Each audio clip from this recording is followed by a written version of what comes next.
AI is able to do what we humans are able to do, which is to communicate through language and stories.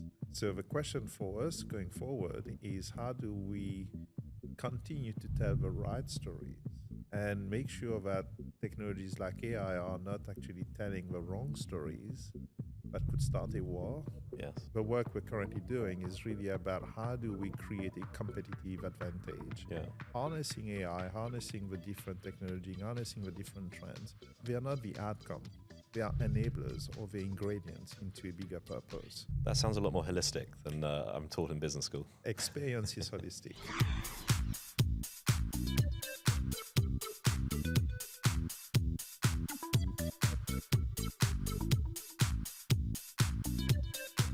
Hi, my name's Alex Smith. Welcome to the Mentor List podcast. Today we're speaking with Gerald Marion. Gerald's the global strategy partner at 8 Inc. And he's going to be talking about growth in the experience economy. I hope you enjoy. So Gerald, welcome to the podcast.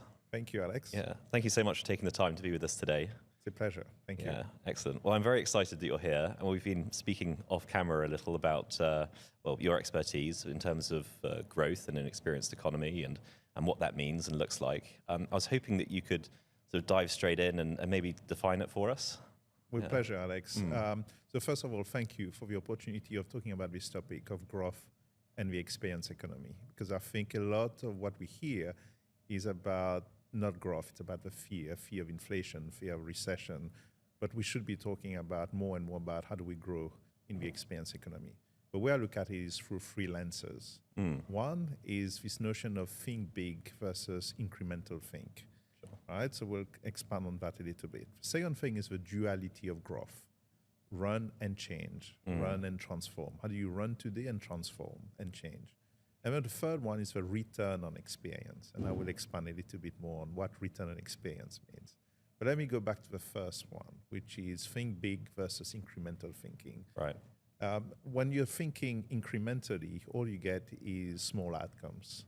But think big, it means that you're looking at things from a bigger perspective. Sure. And when you think big, what you see is you're creating more opportunities. You're attracting more talent. And a simple example is what I see happening in the Middle East. Okay. At the moment in the Middle East, you have a sort of renaissance which is happening, where people are thinking really, really big. And you see big projects and big programs. And those big projects and programs are attracting talents from everywhere around the world. And those talents are here to create something much bigger than a small project. And that is creating great opportunities. And I think that's what I mean by thinking big is I look back at Australia where I live and work and have my family, is what does think big will look like in Australia? Could you give us an example of sort of the Middle East Think Big project? Yeah, look, there's, I think, for example, of Saudi Arabia, and I look at NEOM, Yes. the new world city that they are creating, and are quite, it's really, really interesting of how they are turning the desert into a place where they are reimagining life and civilization in a different way by integrating modern technologies. And we're thinking about sustainability, and we're thinking about mobility, we're thinking about healthcare, but in a very integrated way. How do we take that thinking back into Australia? How do we think of Australia as a fossil fuel economy? Yes. How do we think what's the nation look like beyond a fossil fuel economy? Absolutely. And I guess people like Saudi Arabia, they have the benefit of large sort of sovereign wealth funds and things like that, which can help invest in the future. How do you see it going forward for Australia, for example? Yeah, well, Australia's been a lucky country, right? So we didn't have recessions when others had. We do have actually some of the same fundamentals. We're fossil fuel economy exporting what the world needs. So we're still building wealth. Yeah. So we could be using that wealth and repurposing it to such a way that we think about what does Australia look like once the fossil fuel economy is phasing out. So how do we sustain and how do we think about the world in a decarbonized economy? So I think we could do it. Do we have the ambition to get there? Absolutely, yeah. And there are abundant resources available in Australia which are clean and green. Yeah. I guess it's the political will necessary and the the ambition. Yes. I think it starts with asking the questions. I mean, one of those countries asks, how do you redesign a country in a post-fossil fuel world? I think we should be asking the same question about Australia. How do we redesign this beautiful nation that has got everything?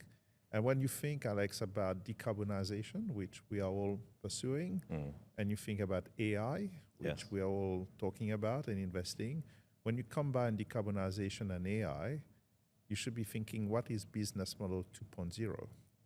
And that will open up the thinking and the imagination to do something really different and better for Australia. Yeah, I mean, that's very interesting as well. I guess on the face of it, AI can at least help reduce carbon footprint and sort of energy usage and things like that. Yeah. Although I was reading as well that AI itself will be a big power drain. So. And I understand they're working on that. And I think like any new innovation, it takes some time to work out what's the equilibrium. But it's true that at the beginning, it might be an accelerator of the things we don't want. But they are all the big tech are working on how do you make it more sustainable. Sure. Yeah. So coming back to the business model 2.0. Yeah. Could you expand on that a little? Yeah. I think business model 2.0 is very important because today we look at, and that's what I call the second part of the conversation, is that duality of mindset. Right. And the duality of growth. So you still need to optimize and run the business of today. Yes. Right?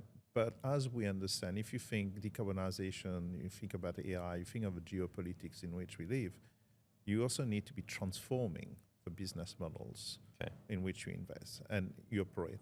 So what has become important for business leaders is to make sure that when they're allocating resources, whether it's at a country level or at a business level, but not all resources are being allocated to the business of today. Yes. You need some to optimize and probably most to optimize and run the current model as effectively and efficiently as possible, and that's how you use AI and decarbonization in a certain way. But what we know is that, for example, when we talk about AI, we know that AI is actually going to create new business models. When the internet came, it created new business model with the internet. Now we got generative AI. Yes. It's going to create new business models. And when you think about decarbonization and AI together, it means that we need to start thinking, how do we deliver the right human outcomes? How do we allocate resources differently to be able to still deliver on the outcomes, but in a very different way from what we've done today? Excellent. And that means we need to think about how we create and imagine those new models.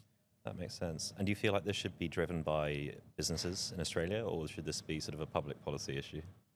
It's a very good question, Alex. I think you need both. I think if you let the private enterprise do what they do best, there are some organizations who understand the power of innovation and are already going there, the new models. There are those who are doing nothing. Yes, yeah. And then there are those who are experimenting with a new world, but are not yet putting their full energy into it. So what I would say, therefore, is the government has to set the framework by which we need to go into the new models. Yeah. And I think they're doing some of it. But at the end of the day, we also need to let private enterprise allocate those resources in a smart way to create those new models. So I think it's going to be a partnership of both. Absolutely. And we're going to see where we get. When it comes to sort of the government working with businesses, do you feel like, is there a white paper already that you're aware of being published? Or is this something that the government's taking seriously in Australia? Or is this something that you're sort of proposing should happen soon? In what sense? In terms of a collaboration? The collaboration, and I guess the incentives was the word I was looking for in terms for businesses. Yeah. Yeah, I think in the energy sector, you see the government is putting different type of incentives in place. I think at the moment, if you step back from Australia, you see that the US is really seeking to reconstruct its business model. Right. And you see a lot of investment leaving different parts of it going to the US because they are redefining what the future should look like. Will they get there? I'm sure they will get there. Why? Because China is also doing the same things. Yes. I think there's what is interesting is to watch countries like the US and China basically reshape the world order using AI and quantum computing as two technologies that will reshape the world in which we work. What does that mean is for Australia is we're a smaller nation, and the question is, do we get caught between the two? Or how do we reshape our business model to get there? And that means that governments and organizations, we need to collaborate much, much smarter because government by itself is not big enough. Companies by themselves are not big enough. Partnership between government and private sector and the enterprise is important. Definitely. But they need to have a master plan of where we are heading. And I think that going back to that business 2.0 or growth in the experience economy, we haven't defined a master plan on how we want to grow an experience economy. No. And that if I bring it back to enterprises, how many enterprises have got an experience master plan that define how they're going to grow an experience economy? Very few. Yeah, I can imagine. And especially when people are talking about AI sort of removing a lot of jobs from the workplace. We're talking now about the creation. You'd think government would be jumping all over this as to avoid that societal issue. Well, this is where this is a very interesting topic, Alex, because and I think going back to growth, experience economy, and how does AI play a role. I'm a great fan. There's a great book called AI Superpowers by Dr. Kai Fu Lee. He looks at the U.S. and the China economy in AI. What I quite like is how he defines that there are 4 types of AI. So there's the internet AI, there's the business AI, there's perception AI, and then there's autonomous AI. We've been talking about AI from a technology, generative AI, and then we're very tactical in our conversations, and there's a big hype and then we drop. But what I quite like with the approach of Dr. Kai Fu Lee is that when you talk about internet AI, business AI, perception AI, and autonomous AI, he's giving a framework of reference that we should be looking at the system and how these different parts come together. And that will create a master plan for a new business model, for new opportunities. And I think that's going back to the duality of growth. Whilst you're optimizing and operating the business of today, whilst you're harnessing the technology of today or AI today, you also need to be thinking the combination of those 4 different types of AI, what new models is going to emerge. And I think that's where the value will be. Looking at the different models in the US, the Middle East, and China, what lessons can Australia take from those different sections? Very good question, actually, Alex. I mean, the US is clearly setting a pathway for a different model. And we've put in quite a fair bit of resources to go after it. The China economy is also doing the same thing. The Middle East is also committing to new models. So Australia by itself has to figure out how does it play into this broader context. How do we harness our strengths and how do we bring those strengths together? So being clear about where we play, what are our strengths, but also how are we going to collaborate in this new broader ecosystem? Because by itself, by ourselves, we won't be able to thrive. But we got great skills. We got minerals that everyone will need. That's sort of a given. But should we be bringing back manufacturing into Australia? How do we harness the power of advanced manufacturing? How do we harness the power of AI? But also I think about we got beautiful nature.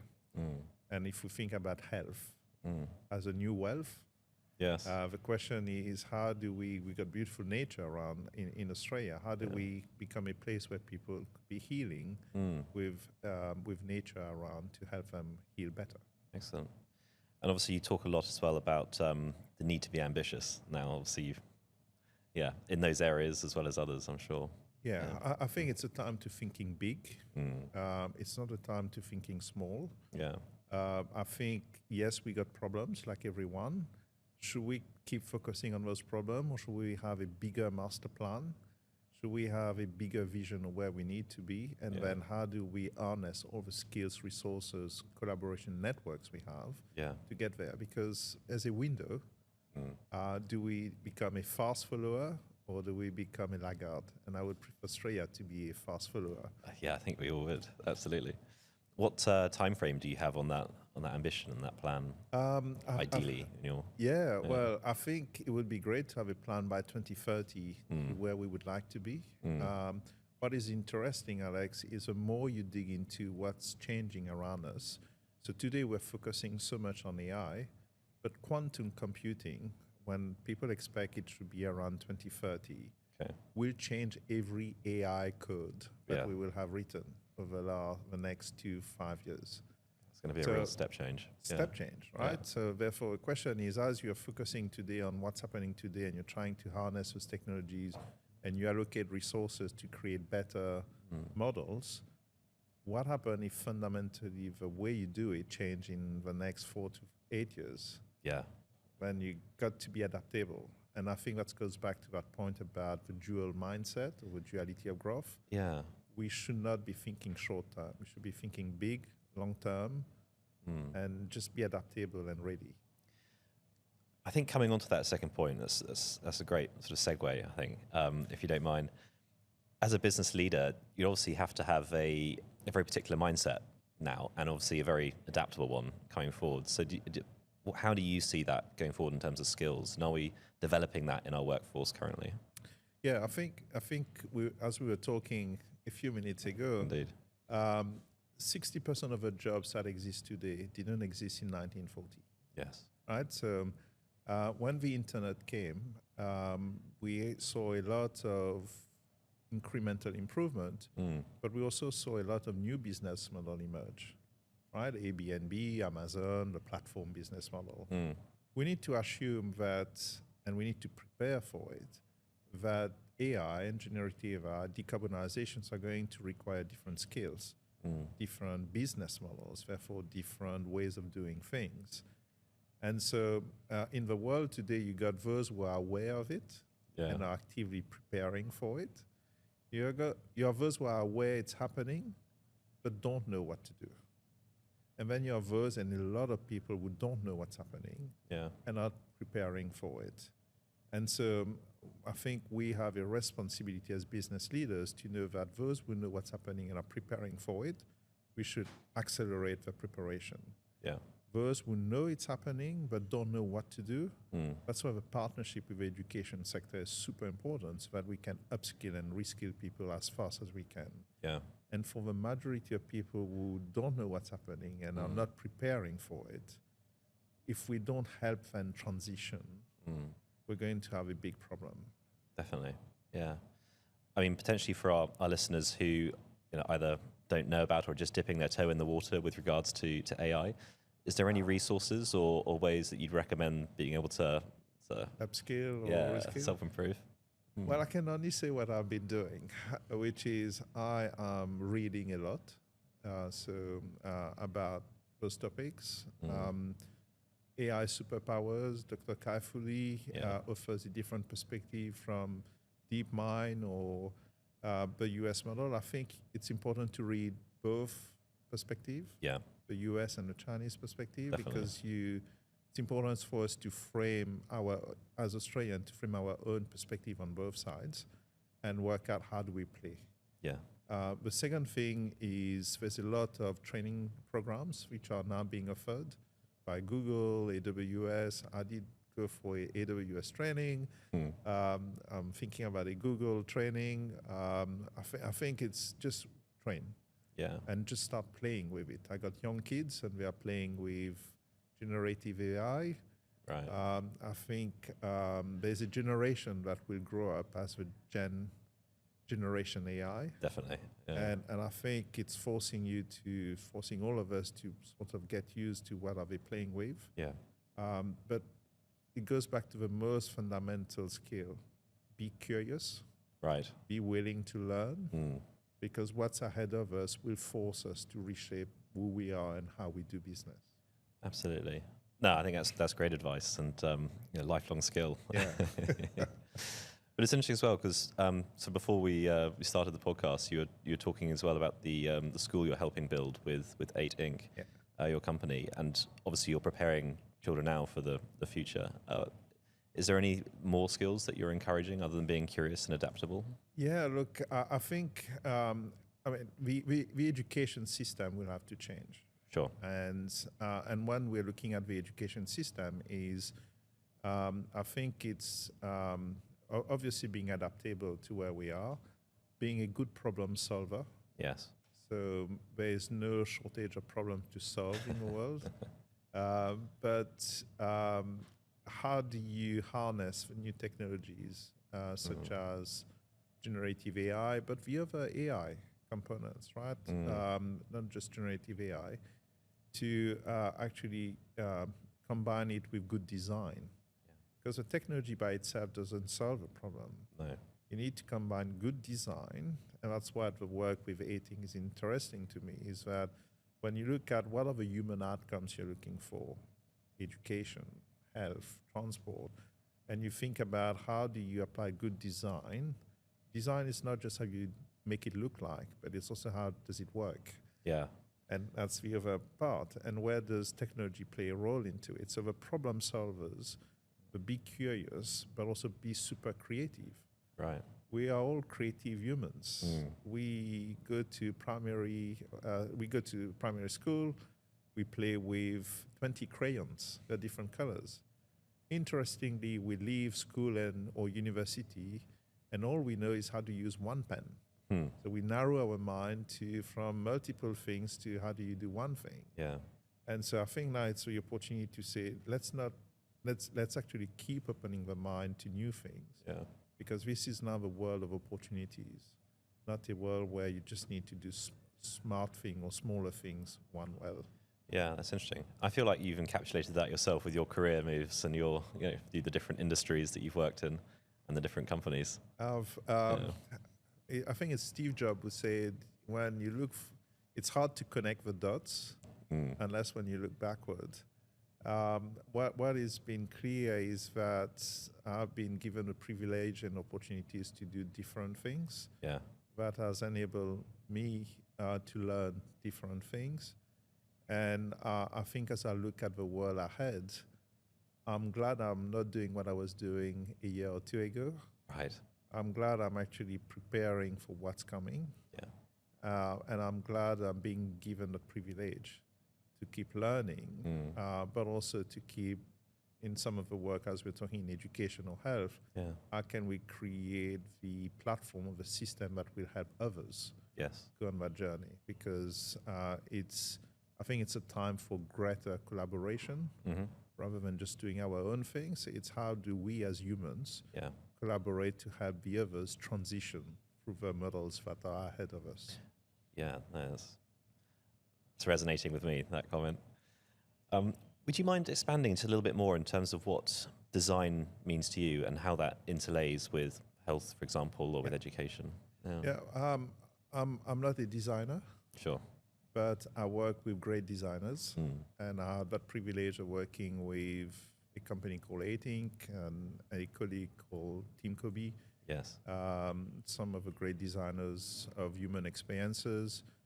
Tim has been working with me when I was at Bupa on the future of healthcare. Okay. In the past, we worked on the future of education, and we continue to look at education and healthcare as two important foundations of our society. Yeah. And so when we look at design, we think about the experience, and we talk about the return on experience. The return on experience is an important component. Why is it an important component? Is because we don't wake up in the morning thinking, how is my health insurance, or how is my car, or how is my gas going? We think about, I need to do things in life. Right. And I want to experience life as best as I can during the time I have. Because we all have a use-by date. So one way to put it. as we go through life and as we experience life, the question for businesses is how can they become relevant into the life of humans? Okay. And to be relevant in the life of humans is not just about pushing a product. No. Yes, a lot of businesses have pushed product and services and become successful. But the companies that are succeeding and outperforming others are those who really understand the human outcomes that matters to each of us as human. Because that allowed the build-up of a relationship Yes. rather than a transaction. So design plays a critical role in shaping those human experiences that matters to you and I. And that's, for example, that when you consume that experience, there will be a cost. Yes. The incurred costs that you will incur in consuming that service will be a pain to you, Yeah. right? It's a pain point. However, the perceived value that you get from that experience will be a benefit Yes. to you. Yeah. So if a perceived value is greater than the incurred cost, then your return on experience is higher. If your return on experience is higher, you become a promoter of the experience and you will bring more people for the experience. Yeah. And that creates a successful business model. Definitely. Yeah. The primary purpose of any business is a happy paying customer. Yeah. And I go back to fundamental. Yeah. Why do a business exist is to have a happy paying customer. And so if your purpose is to make sure by using design, good design, you're designing experiences where the perceived value is greater than the incurred cost, then the return experience is higher. Yeah. It's when the perceived value is lower than the incurred cost, then you get a lower return experience. And unfortunately, many businesses just focus on allocating product and services and hope that there's more people happy than unhappy. Yes. And then they hope to sustain that business. But businesses that outperform their competitors really focus on designing human experiences that matters, and therefore make sure that the perceived value is greater than the incurred cost. That's interesting. And it sounds to me as if it sort of goes beyond just adding value to customers, but you're talking about a positive experience as well. Spot on. Emotion, I should say. The emotion is critical. Yeah. People remember how they feel, and we'll always talk about how they felt. Right. And people won't remember a product. No. Because a product can easily be replaced. So my advice, and I would say that, and that's what the work we do, is how do we design human experiences that delight humans and make sure that we want to come back for it? How did Apple create irrational loyalty around an ecosystem that brings real loyalty? I mean, I'm an Apple fan. I tried to use a Samsung watch. It didn't work with the ecosystem. I was going to say, you're outside, yeah. So so I had to go back to the Apple Watch or a different watch that worked in the ecosystem. And so the moment you design a unique experience for an ecosystem play, you give a reason to your customers to stay with you. Definitely. And that's return on experience. Yeah, that's pretty powerful. Say, tapping into that human emotion and the psychology therein, I think. And that is why the work we're currently doing is really about how do we create a competitive advantage, harnessing AI, harnessing the different technology, harnessing the different trends. They are not the outcome.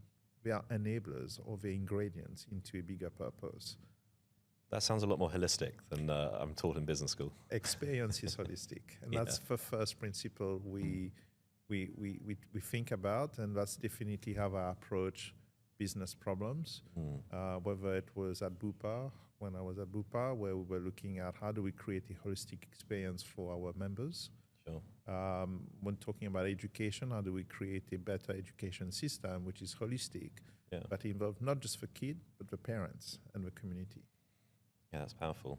I guess that means you're listening to a lot of different voices, a lot of different expertise in sort of coming to this idea. Yeah. What would be the go on? Yeah. I was going to ask what would be sort of the key fields of expertise that you want to elicit in that conversation. I think from you can't ignore the technology from the expertise perspective, and I feel uncomfortable when I deep dive into AI at first because it was a different language, it was a different way of doing things. But I mean, you got to deep dive into it. You got to throw yourself into it, and as uncomfortable as it is, what you know is your brain is going to learn new things, and then you move and say, then you ask yourself, okay, I've learned something new, but then how do I combine it with something else?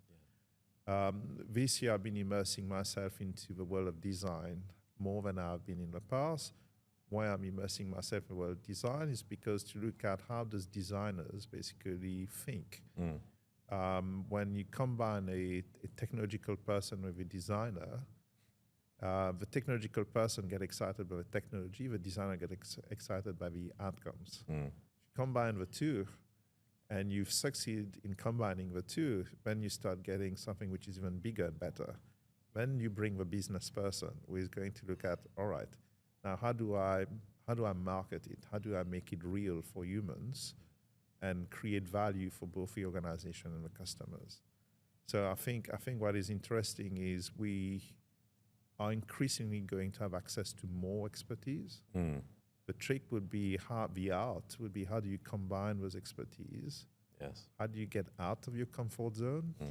How do you be ready for those new things coming? But how do you leave some space for the new things as well? So quantum computing will change AI. Yeah.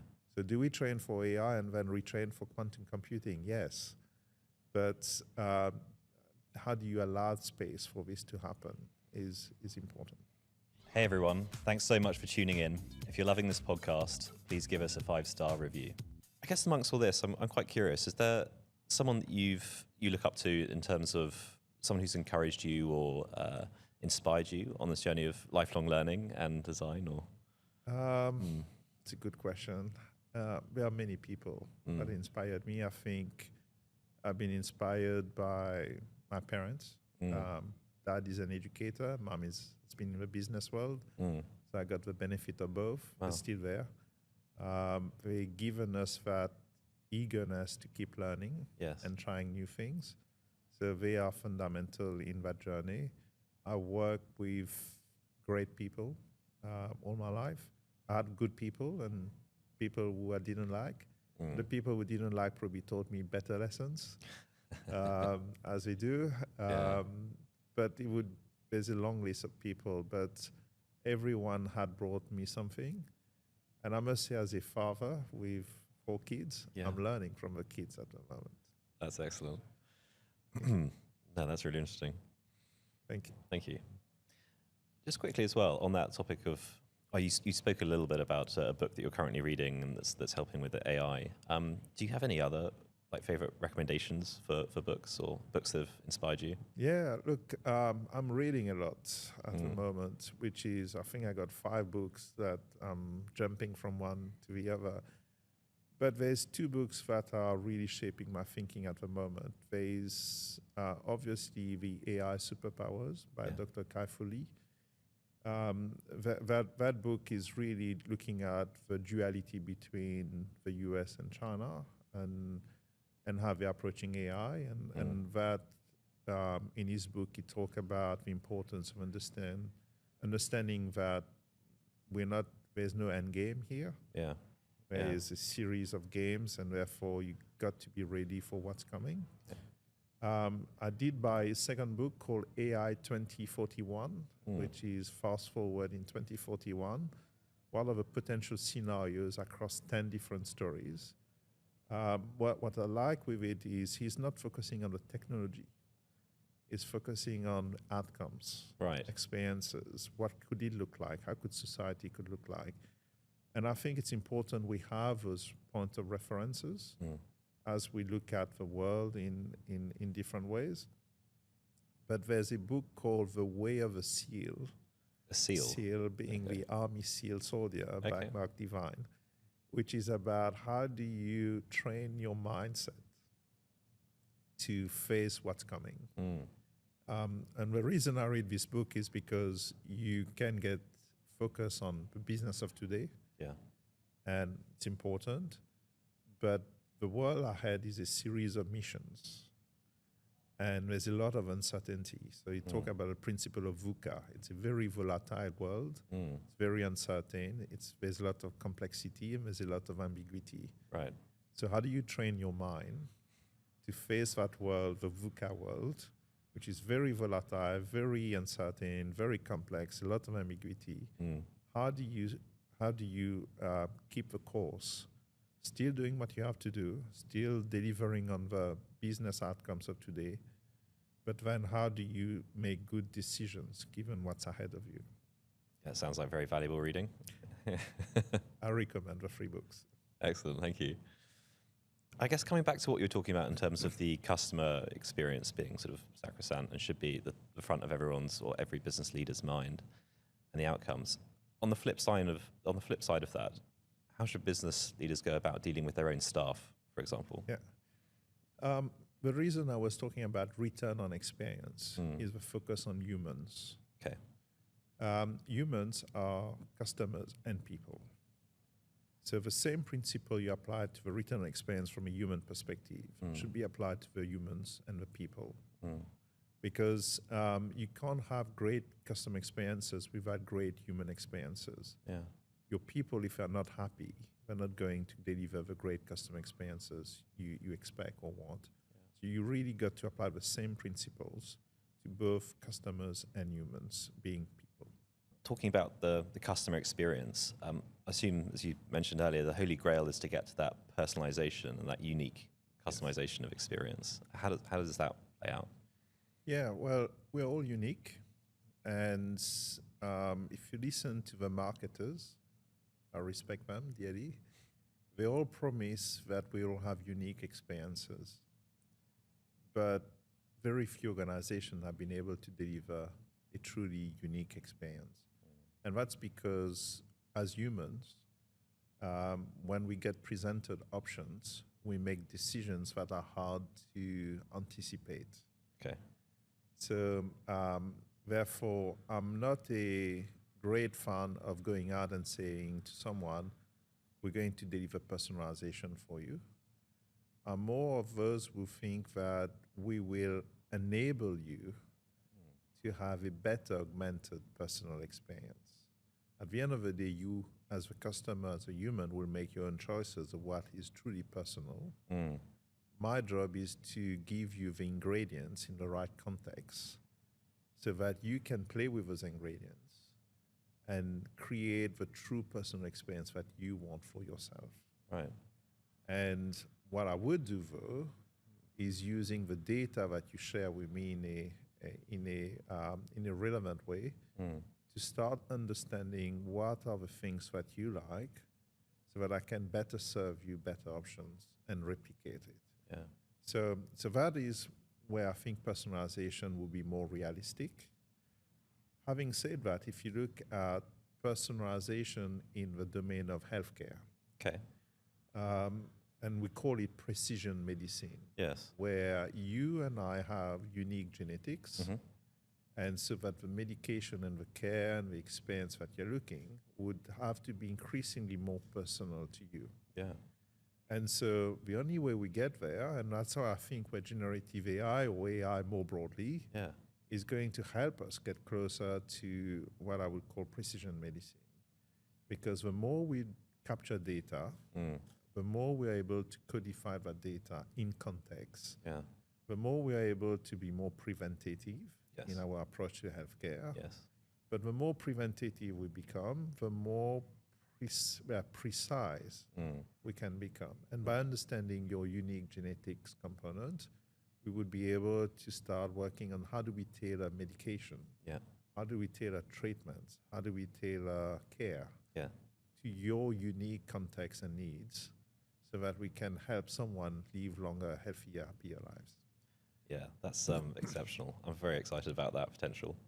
It is the holy grail, and that I think is where personalization become interesting, where you understand the humans, the person, based on their genetic profiling. It's funny. I mean, I did one of those sort of genetic tests about a year ago now, and it was interesting. So it came back with a whole list of sort of things that I actually don't respond with me, or maybe I should be encouraged to do more of, or ingest more of vitamin C or whatever it happened to be. I could definitely see that working. But I guess in terms of scalability, when it comes to, for example, drugs or medicines, person, do you see that as being a barrier, or is just in terms of the individual level of production, like how would that? Yeah, I think it's an area which is growing. It's an area where we're all looking at getting to. I look forward to the time when medications, care, wellness would actually be tailored to human profiles. at scale, Yeah. because I think that's where we'll make a big difference. Okay. I may share that my brother, who is is a scientist, he's working on diabetes, Right. and he's found a way of helping the body reboot itself. Okay. In the case when you have insulin resistance, which is the root cause of type 2 diabetes. The ability this is about how do you cure diabetes. Wow. And so by understanding the genetic profiling of individual and by using AI in the process, we are looking at how do they create the right treatment that would be unique to your unique profile, my profile, or someone else's profile. Yeah. They're not yet there. We are working on that journey. But I think if you look at that type of thinking, you go, there will be a time where your genetic profiling, all the data that you collected about yourself will be put in context, where the treatment that we'll be developing or society will be developing would be useful to you. Because today when you take a medication, it's a bit of a gamble. Sure. We hope it works for you. Yeah. A lot of people get hospitalized because they didn't react well to the treatment. That's how we do medicine today. Yeah. So it's a trial and error, and we hope it works, and some people work, some people won't work. But increasingly, as we use and harness the technology and as we design the experiences, so if I go back to your genetic test experience, you got a lot of data about yourself, and probably you didn't know what to do with it. Spot on.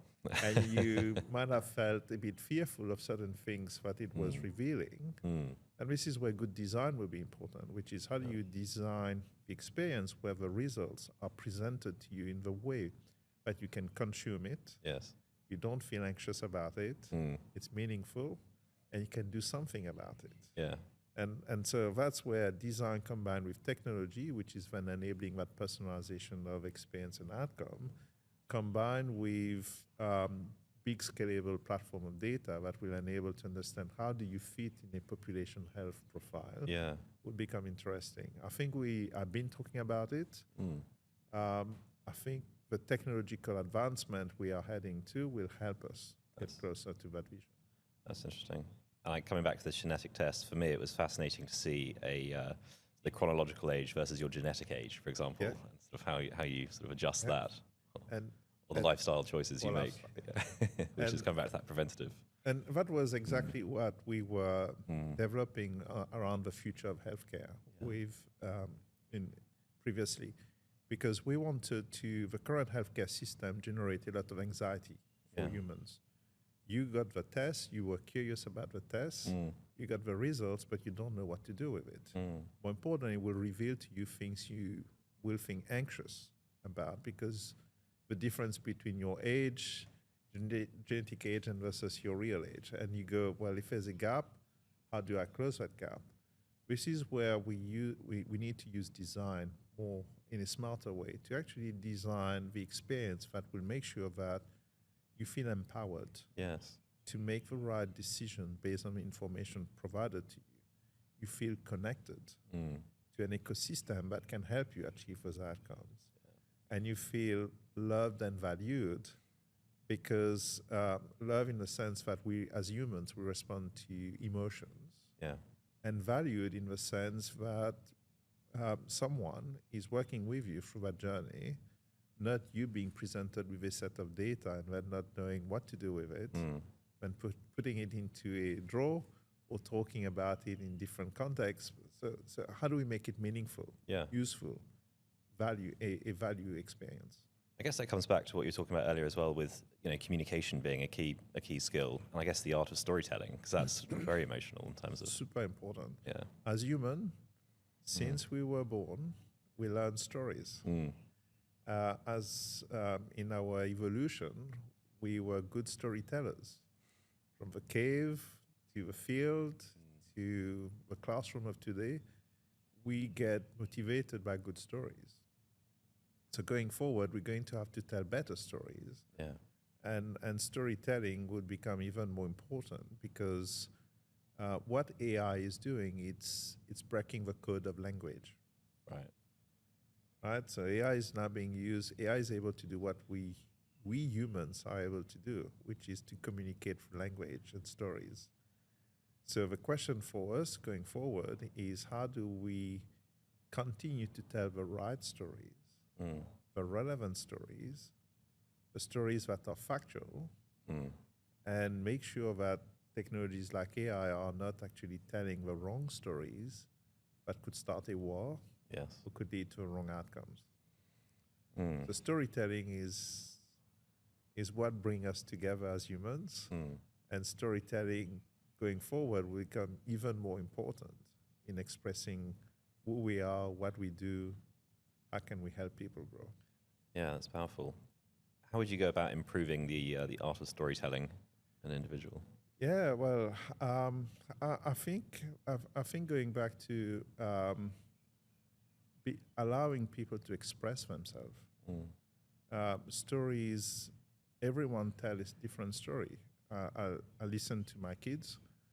Each of them may face a similar situation, but each of them will tell a story in a different way, their own ways.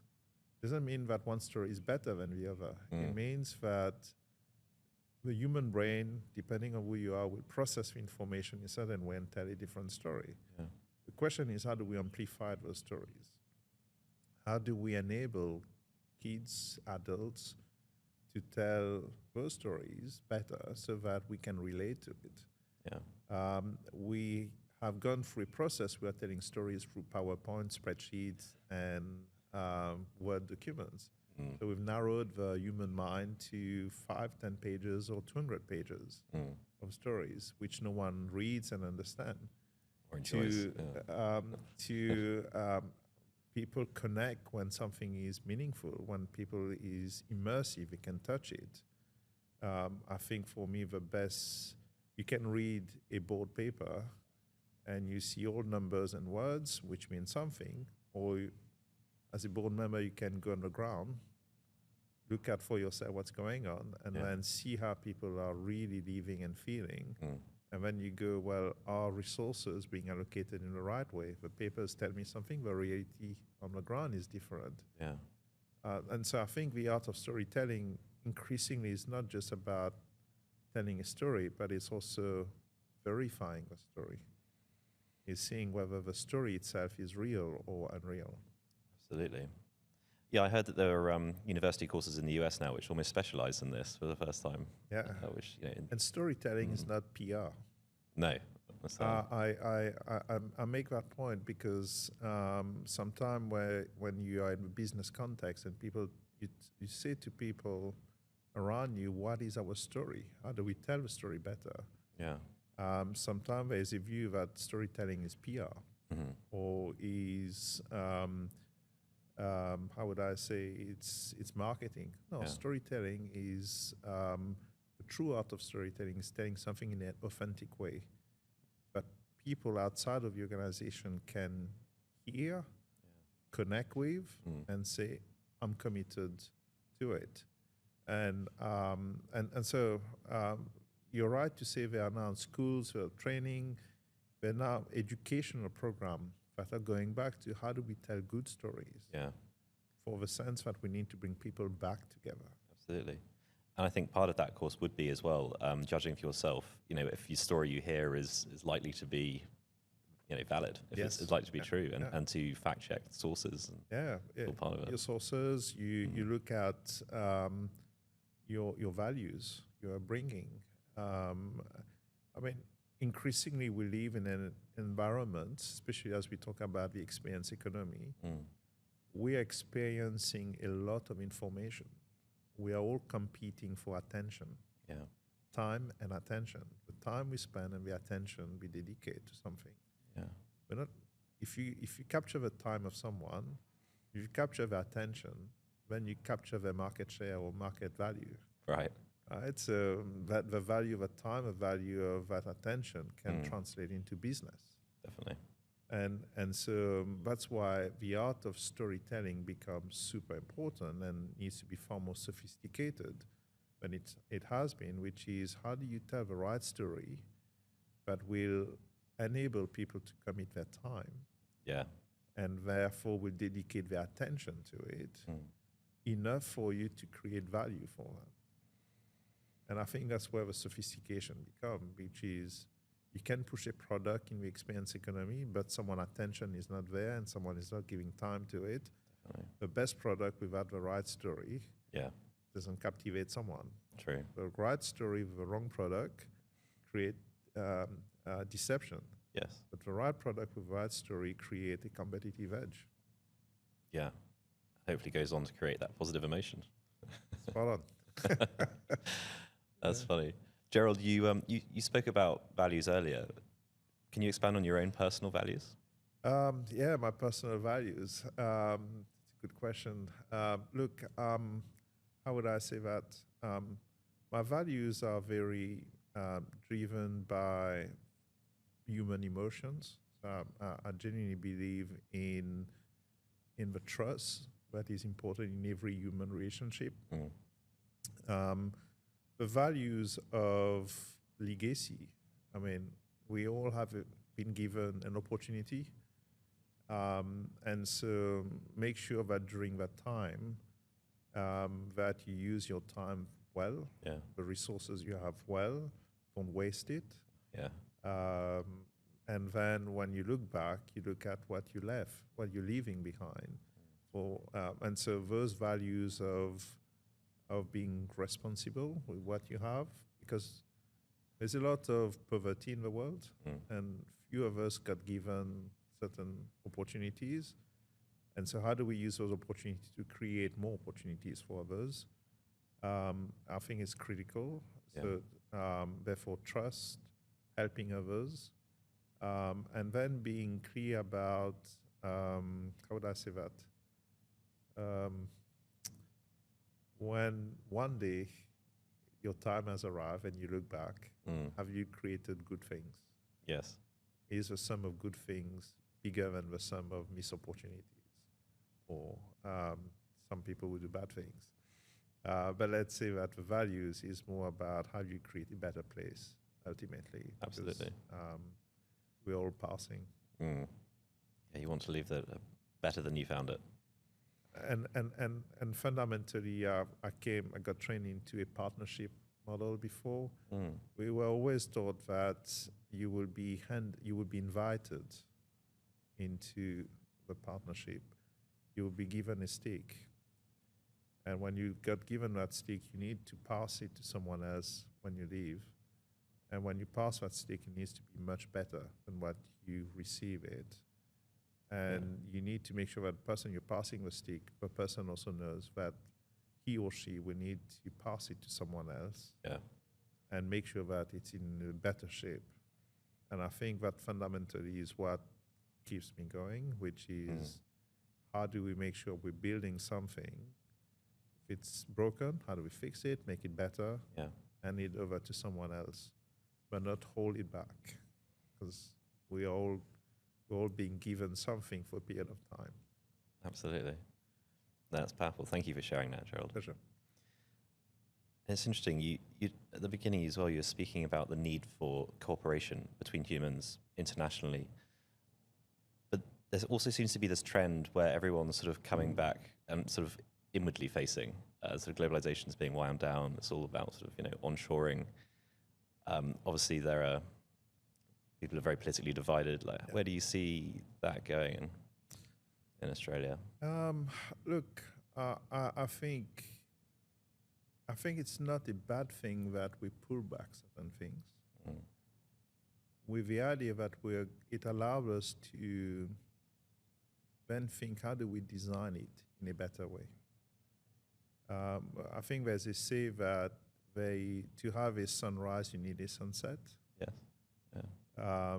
So let's say that we are probably having a sunset on a type of globalization model that has benefited us for a period of time. But today, we're all faced with climate change, all of us. So it's not one place is going to be better than the other. And probably the model of globalization we had so far has been driving that problem. Yeah. So that we start pulling back a bit in order to rethink how we do it in a more sustainable way, so that we can have another sunrise is not a bad thing. Yeah. Therefore, I look at it, I don't look at what's happening right now as a problem. I look at it as a point in time in our history. We are having to rethink how we do things. The fundamental principles that have sustained our society and economic prosperity is being challenged. Definitely. And so we need to understand it's okay if we pull back a bit with a view of designing something very different. The global model 2.0. Spot on. What does that 2.0 look like? Yeah. Because we still have too many people living in poverty. We still have we exploiting too many resources in not a sustainable way. We need to create a different model. How do we create that model? Yeah. How do we create space and time to think about that model? Yeah, that's absolutely. I guess education's a key part of that. Yeah. Education, transportation. Yes. How do we extract resources? Heating, energy, agriculture. I mean, Australia is big on agriculture. I mean, we got to rethink. Yeah, I feel like you've joined the circle there. So the reallocation of resource and everything else. And that's that is. I mean, that's what you do as a business leader. You have a limited set of resources that you need to allocate to different parts of a business. And so if you're running the country, you have limited resources that you need to allocate to different parts of the economy. Yeah. And so how do you make those choices? How do you make those trade-offs, strategies about choices? What are those choices we are making? And yes, allocation of resources become what are the smartest way? Do we allocate everything to today's model when we know there's new models emerging? Yeah. That would be irresponsible. Definitely. So Gerald, are you ready to go for the rapid fire part of the interview? Ready. Excellent. Here we go. Cats or dogs? Dogs. Netflix or YouTube? Netflix. Beach or snow? Beach. Cash or card? Card. PC or Mac? Mac. Tea or coffee? Coffee. TV or book? Book. Beer or wine? Wine. City or country? Country. Pineapple on pizza, yes or no? No. Walk or run? Walk. Decarbonisation or habitat protection? Habitat protection. Summer or winter? Summer. Morning exercise or evening workout? Morning. Dancing or singing? Definitely dancing. Watching sport or playing sport? Playing. Board games or video games? Board games. Innovation or optimization? Innovation. Thought you say that. Entrepreneurship or corporate leadership? Corporate leadership. Risk taker or risk averse? Taker. Traditional office or remote work? Both. Public speaking or written communication? Both. Long-term planning or agile adaptation? Agile. In-house development or outsourcing? In-house. And I think that's it for the minute. Thank you very much. That was interesting. Thanks, Alex. That was great. Gerald, before we go, was there anything else that you feel we've missed out on that you'd like to touch on? Look, Alex, been a wonderful conversation, and thank you for that time. I think reflecting on where we are, we're at the end of the year, so Christmas is here. People will go out and think about what do they do next year and going forward. How do we make sure people think big, be bold, and this favorite sentence of mine, which is wait and see is to wait and die. Right. So let's not wait and see. I think it's how do you wait and make things happen? Yes. That would be great. That's fantastic. Thank you. I guess the last question from me. If you could go back to your 12-year-old self, what advice would you give yourself? Go for it. That's it. Thank you so much for being on the podcast, Gerald. It's been a pleasure. Thank you, Alex. Thank you to the Mentor List. Hey, this is Alex. If you enjoyed the content so far and you want us to do more, if you want to hear more, click the subscribe button. It allows us to bring on more guests in the future. Thanks.